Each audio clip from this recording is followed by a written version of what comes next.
First and foremost, I want to give all praises, honor, and glory to Yahweh, Bahasham, Yahweh Shai, Bahasham, Rakah Kudash.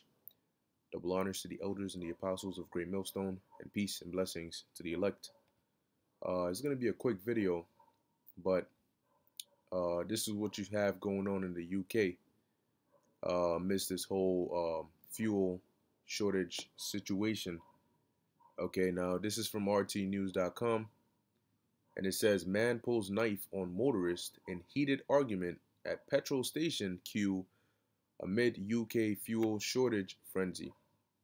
All right, so I'm first going to play the video and you can see it. And it wasn't just a small quarrel, but you can see it and you judge for yourself. All right, and then I'm going to read the article. So let's play this right here. Now it says, petrol station chaos at Welling, southeast London. They said he was holding something that looked like a knife. And let's play this.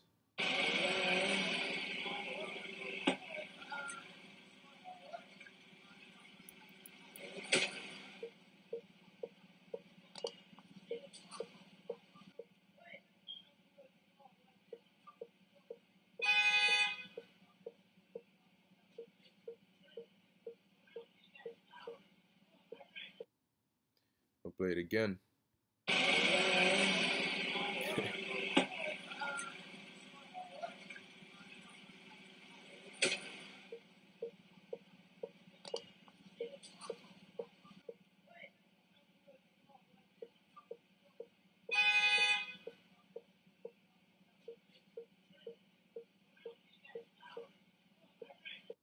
All over gas, right? Now, this, some might say, well, it's not a major event, but the reason that we put these things out there is to show you, it's like this is a foreshadowing of the things to come. All right, because very soon, now this is over fuel, right? And as you read the article, they'll tell you that, you had, I believe this individual, they say he tried to cut the line or something along those lines, and this guy got upset about it. Whatever the case may be, these altercations that are now starting to happen and that are going to be happening more so in the future are going to turn more deadly and more violent because of the reasons these altercations are going to be started. Now, this is over a fuel crisis that's going on over there. So how much more for food? When people haven't eaten in days and there's finally news about a certain area where maybe they're handing out food packages or, supply drops or something like that, whatever it is, and there's a scarcity of it and people have been in long lines for a long time and something like this happens, do you honestly think people are just going to keep their cool? Okay? Food, water, certain necessities. All right, when people get very frustrated. And that's going to be the main theme of these times ahead. Frustration without self-control. All right, and that's what's going to cause a lot of these people. Now, he had something that, looked like a knife, but the next person might have a gun. He might get upset. He might just, put it at the glass and just blast the dude. All right. So these things are only going to get worse because the times are going to get more desperate. Now, there's a saying that goes, desperate times call for desperate measures. And what the direction this world is headed in is into a very, very desperate time.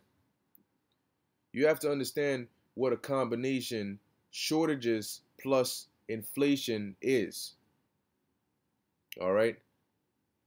Now, it says here, an enraged motorist pulled an object resembling a knife on another driver while in a blocked queue at a fuel station in the UK capital amid Britain's fuel supply crisis that has left 90% of pumps dry in parts of the country.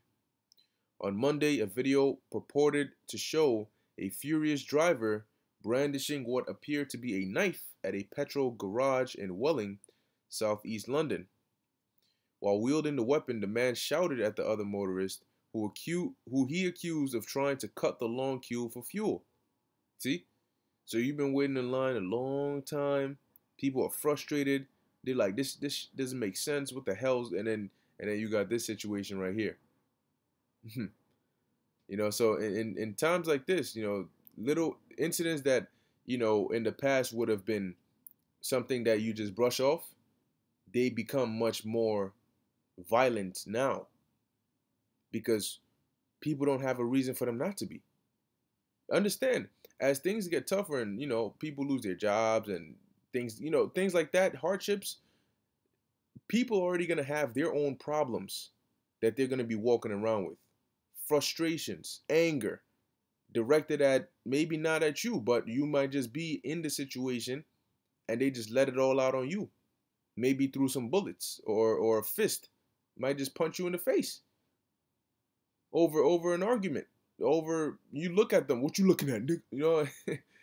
And they just because these times are so trying and so difficult that people get frustrated because they feel helpless. They can't do anything.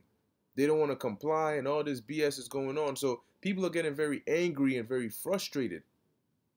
And soon they're going to realize, look, I can't physically go find de Blasio or Biden or whatnot, but you know who's close? These other people who are supporting him. That's how these people's minds are going to be. And then you're going to have vice versa. So those divisions, they're going to start taking out their anger on each other. At gas stations, at grocery stores, at parks, during protests, at gatherings. That's the Lord talked about a division, one people standing up to fight against another. And in the book of 2 Ezra, the 15th chapter, it specifically mentions with swords in their hands.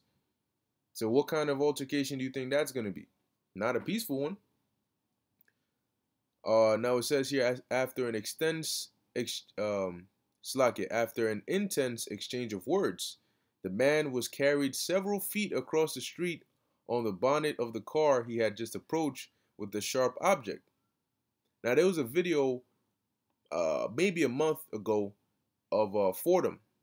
Okay, Fordham over here in the Bronx.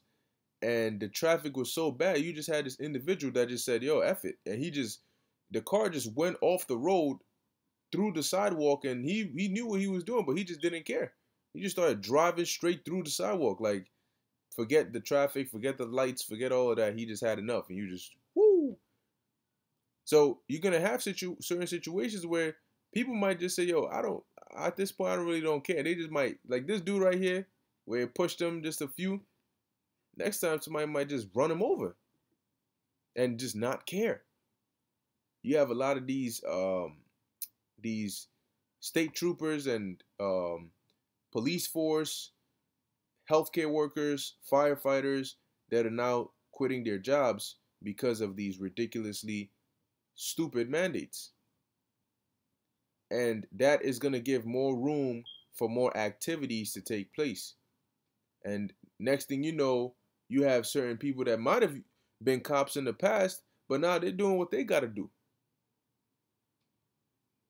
But this is all, if you understand what's going on, it's systematically designed. They don't want sheriffs. They don't want your average police officers. They want to centralize the power to the federal government. They want a national police force that's not made of civilians. Okay, that's made of straight robotic like people that are just going to follow orders. That is not broken up into states. It's not sects. It's just one task force, one force. And I mean, they would be justified if they said, well, we don't have enough policing the neighborhoods, so we need to start deploying some of ours. Defund the police? Why would you defund the police when crime rates are going up? When people are getting more desperate? Does that make sense? Not in a logical society, it doesn't. But in this society, it does, because it's not about logic. It's not about what makes sense.